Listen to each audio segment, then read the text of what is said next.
Hello and welcome back to the channel. In this video we're gonna be looking at Star Wars The Black Series MagnaGuard from Star Wars The Clone Wars. As you can see on the box, this guy is number 15 in the Clone Wars line, and you can see a promo shot here and a short bio, a nice artwork here on the side and another render image in the front. On the other side we can see the dimensions. This figure is 6.2 inches or 15.9 centimeters tall. I'm excited to review this guy. I'm excited that we are now finally, after all these years, getting some more prequel droids other than B1 droids. And so let's take a closer look at the figure. This is a phenomenal sculpt. It does have its issues and some of them are really annoying, but I'm just happy to get more prequel droids and expand the Separatist army for my shelf. The proportions do look good. There are a lot of technical details in the sculpt. I feel like his left leg is maybe warped. If you compare this, let's call it thigh part here, to the other side, you can see that it's not the same. This one kind of curves on the inside while this one is straight, and you can see that this leg is not as straight as this one. You can see the black under mechanic here on the upper part of the leg, while this other one is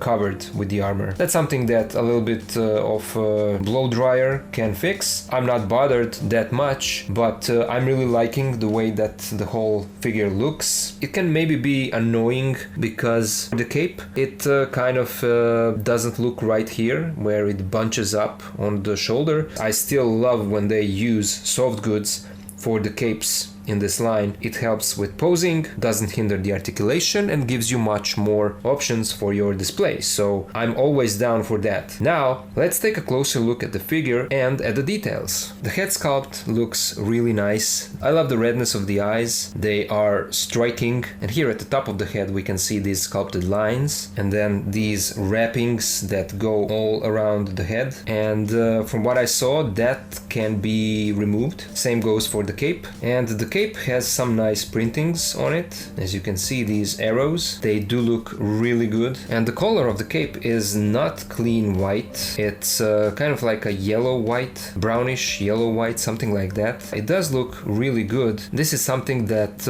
I guess a lot of you guys already know, but the first issue with this figure are these shoulder pads, because they do fall off fairly easily. You can see that they are connected to the shoulder and they are on a kind of hinge, because the idea is that these shoulder pads will move out of the way when you articulate the arm. Yeah, they do get out of the way, it is functional, but at the same time they fall off easily, as you can see, and that is really annoying. I'm almost considering the option of gluing this part to the arm, in that way maybe losing some of the articulation, but this is a soft type of plastic, so I think that even if it was glued, it would still flex and move out of the way when you articulate his arms. But looking at the rest of the body, you can see a lot of technical sculpted details, the inner workings and mechanisms here in the back as well. It kind of has similar back to what we see on General Grievous. You can see down here mechanics of the knees and his large feet, the chest part with this red piece here. Everything looks really good. And then the weathering.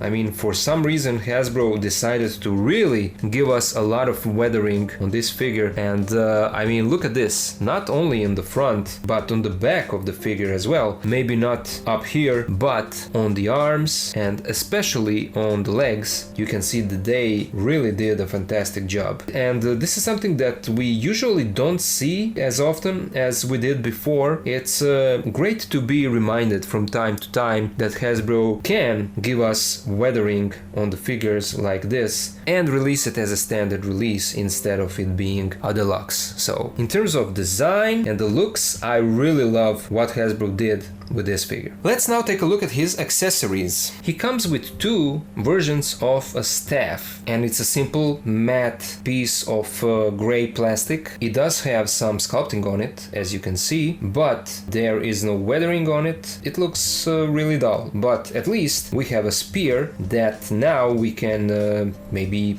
give to, let's say, HK-87 assassin droid from Ahsoka line. And that is because this guy also comes with another staff, and this one looks better because it has these bulbs, this translucent plastic on both sides, and you can see these technical details on the inside of the bulb. And this is the weapon that we see them use in Revenge of the Sith and in the Clone Wars as well, and this does look really good. I would probably use this for this guy. He also comes with effects. Look at that. 2 translucent electric effects for his staff. Isn't this something that you wish you got with Morgan Elsbeth figure? Something like this? That would be nice. I mean, how much can something like this cost you to make, you know? This is a great looking effect, and it is meant to be used with this staff. All you need to do is slide the effect over the staff like this, and you do that on both sides. And so now you have a nice looking electric staff. And I love when Hasbro does something like this. They rarely do it, but when they do, the figure can look much better. So yeah, this is a great accessory. Let's now take a look at his articulation. The head is on a ball joint and it has a nice range of movement. He can look down this much, up this much. He can tilt side to side,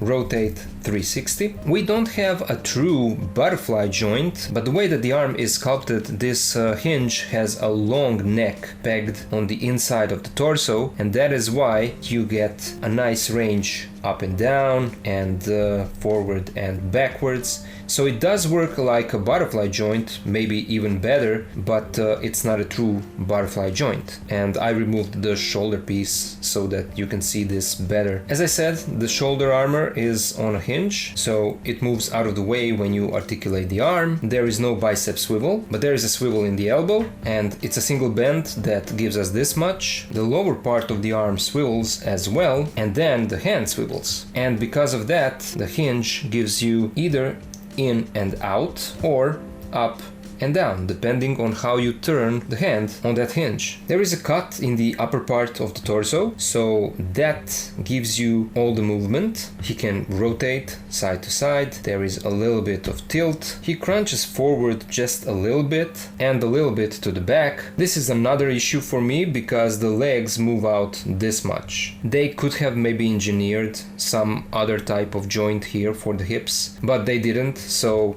this is all that you get in terms of splits. And the leg does swivel a little bit in the hip because it moves on that ball joint. But in terms of moving forward, I mean, look at this. The leg moves all the way up, and same is for moving back because there is no restriction. Knee bends this much and there is a little bit of swivel in the knee. Feet move forward this much, back this much, and we get an ankle pivot and peg holes at the bottom of his feet. And I also have to mention that in terms of weathering, look at this hinge. There is weathering on the hinge as well. So great job, Hasbro. Let's now compare our MagnaGuard with some other figures. Here he is with the Black Series B1 Battle Droid and Bandai 112th model kit General Grievous with custom soft goods cape. And you can see that these scale great together. I'm not sure if MagnaGuard should be taller than B1 Battle Droid, but Grievous should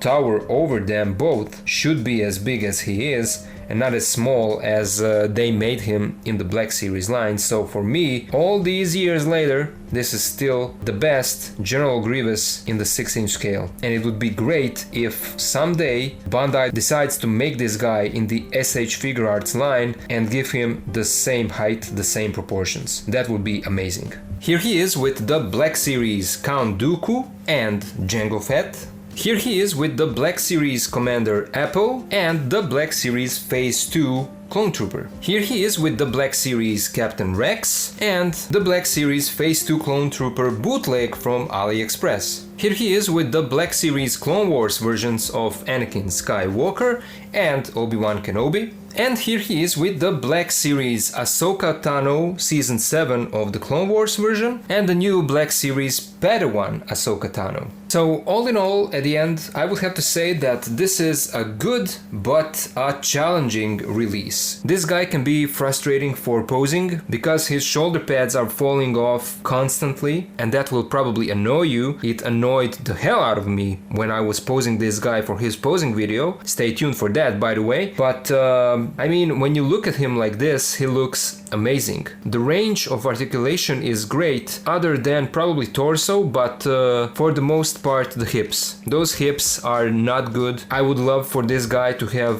more range of movement of legs to the side. That would make his articulation even better, but it is what it is. I mean, in terms of the engineering, the design, the sculpt, this figure looks beautiful. Weathering is great. Soft goods cape looks beautiful. We have two staffs. We have these electric effects. I mean, this is a phenomenal release by Hasbro. If nothing else, I would wish for the shoulder pads to be fixed better, attached better to the arms, because again, that is the most frustrating part of this figure. That all being said, I still really love this guy. I feel like this figure will go great with my Bandai model kit General Grievous. That is the main reason why I got him. Other than that, we are finally expanding on our prequel Separatist droid army, and that is always great to see. We know that for the upcoming year we are getting even more Separatist droids, so it's great to see that Hasbro finally came around and started giving us these characters. That's all I wanted to say for this video. Now I would really like to hear you guys. Do you have this figure? Do you have the same issues that I talked about in this video? Do you plan on getting this guy even though those issues are there? Let me know all of that down in the comments. Again, stay tuned for a posing video for this guy and check out my other videos on the channel. There are a lot of them, and I hope that you'll find something to enjoy. Thank you all for watching, and I'll see ya